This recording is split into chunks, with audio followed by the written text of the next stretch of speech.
Everybody, welcome back. This is Unit 2, Economic Indicators in the Business Cycle. We're focused on unemployment, subunit 2.3, and we are on part 2.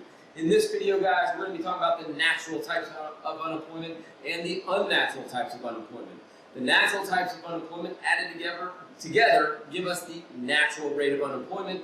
And then this unnatural type of unemployment, hey guys, that's cyclical unemployment. When you add that to the natural rate, you get the actual rate of unemployment. Now that might have went a little bit too fast for you, but we're going to cover all of that in this video, okay? So here's the thing. There are two types of natural unemployment, okay? These are types of unemployment that we will always have with us. Even if the economy is doing outstanding, we will still have these types of unemployment, meaning there will be people that are unemployed even if the economy is doing fantastic.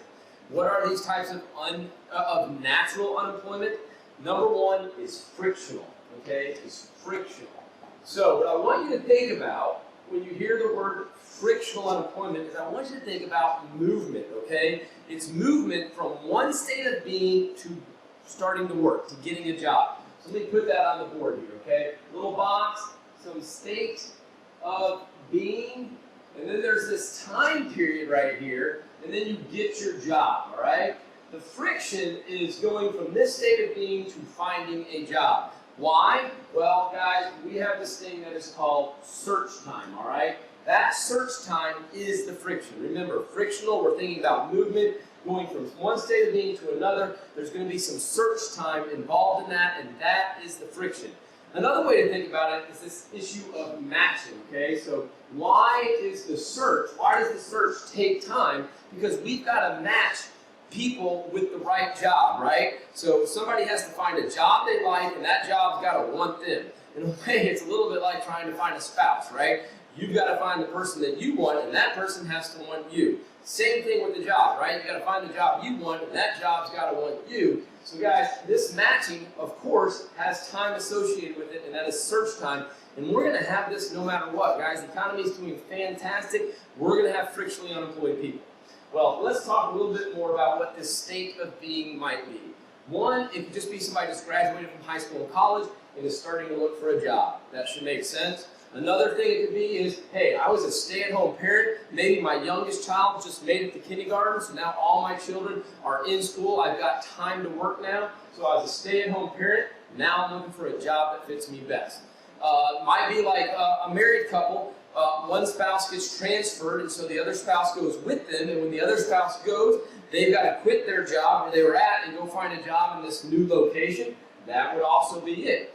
And then here's another one, guys. If you get fired for something like being late a whole lot or not getting along with your boss, something like that, if you get fired for those reasons, guys, you will be frictionally unemployed.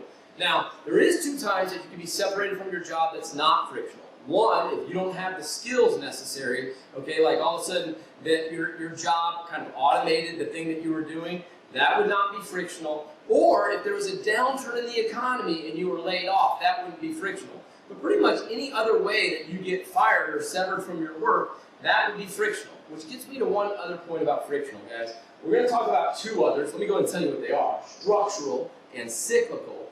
But here's the thing. When it comes to frictional, if it doesn't fit the next two that we are going to talk about, it's frictional, okay? I like to think of frictional as the catch-all thing. These other two things are very specific, okay? And that'll make sense when we get to it. Now, one last thing about frictional. Can it ever change? Yes. It's stable but not constant, all right? Stable but not constant. It can change. What could change it? Well, if there was a better way to do job matching, which maybe some technology can help decrease this time on average. Okay, so a technological innovation, having to do with job matching, that could change it. And another thing is a lot of economists talk about unemployment compensation. If unemployment compensation was to be lowered, that might incentivize people to try to find a job even faster. And of course, if unemployment compensation was raised, then people might not be as incented as they were to find a job, and this thing could actually increase. So unemployment compensation is often a reason that this one can change. All right, so again, we are always going to have that. What's the other one we're always going to have? It is structural unemployment, okay? Structural unemployment. This has to do with the structure of the economy. See, the economy is structured in such a way that certain skill sets are demanded in certain quantities, okay?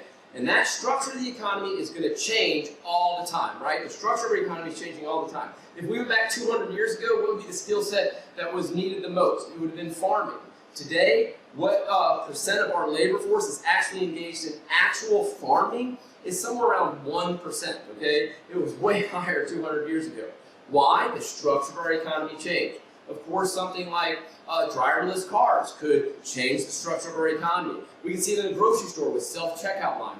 That's a changing of the structure of our economy. So, structure of the economy, it's constantly changing so that different skill sets are going to be needed in different quantities. So this one is all about the skill set issue that we might have. So here's the deal. Some people are always going to be finding themselves with skill sets that have become obsolete or less in demand.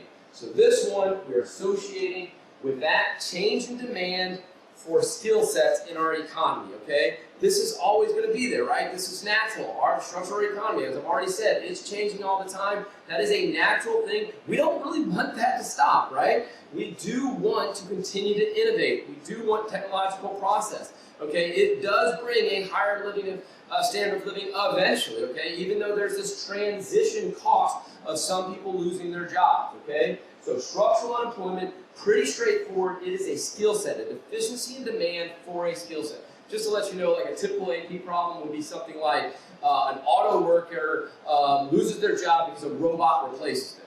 That is structural unemployment. It's usually very easy to spot.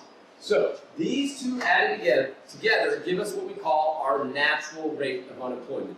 Now in the United States, there's disagreement on what is our natural rate of unemployment. Most economists put it between 4 and 6. We'll just say the consensus is somewhere around 5%, okay? So these two added together would give us 5% unemployment, which means if our economy is doing just great, if we are on the LRAS curve, which means if we were at full employment output, so if we were at full employment output, guys, we would still have both of these types of unemployment. It's very important to understand that. Can this one change? Certainly. The big things that change this one, and there's some I'm not going to really talk about in this video, but the big ones that change these has to do with education and training programs, right? Better education, better training programs could lower this. Moving on, what's the unnatural type of unemployment? It is cyclical, okay? Cyclical. It is the difference between the natural rate, which includes these two, and the actual rate of unemployment, if there is a difference. Just to let you know, the actual rate and the natural can be the same, and if they're the same, cyclical is 0. And that's one thing we need to know about cyclical right off the bat. This one can be 0. These two can't get to 0. This one can actually go to 0 when the economy is doing really well. What does this have to do with? It has to do with the downturns in our economy. Remember, guys, this unit about the business cycle, the fact that we grow in booms and busts, booms and busts. Well, when we bust, when we go into recession, when we have what we call recessionary gaps, we are going to get cyclical unemployment. This one is a general deficiency in demand for goods and services economy-wide. Now, again, I don't want anybody getting confused. This one is a deficiency in demand for a skill set, okay? This one is a general deficiency in demand for goods and services in our economy, okay? So this is when spending drops off when we are in a recession, which spending does, right? Spending always drops off when we're in a recession. That means when spending drops off, that's going to be less demand for, we're going to produce less, which means we're going to have less demand for workers. So this one, a lot of times we associate with being laid off, right? Like, I got laid off. My skill sets were fine, okay? I was getting along with my boss. There just wasn't enough demand for our goods anymore because we fell into a recession, and so a certain portion of the workforce got laid off. Again, this one's pretty easy to spot, guys. It's going to be talking about a recession, bust times. It's going to be talking about the economy not doing well, and that's why you got laid off. That's cyclical, all right? Again, this is because of the downturns in the economy, and it only happens during the downturns. We don't always have it. And finally, as I said, these two added together, that gives you your natural rate. You add this one on top of these two, that gives you your actual rate. If your actual rate is above, your actual rate of unemployment is above your natural rate of unemployment, You are technically in a recessionary times, or at least you're not producing at your potential. We would say in our class that you would have a recessionary gap. That's what we would say in AP Macroeconomics. Hope that made sense to you. We'll see you in the next video.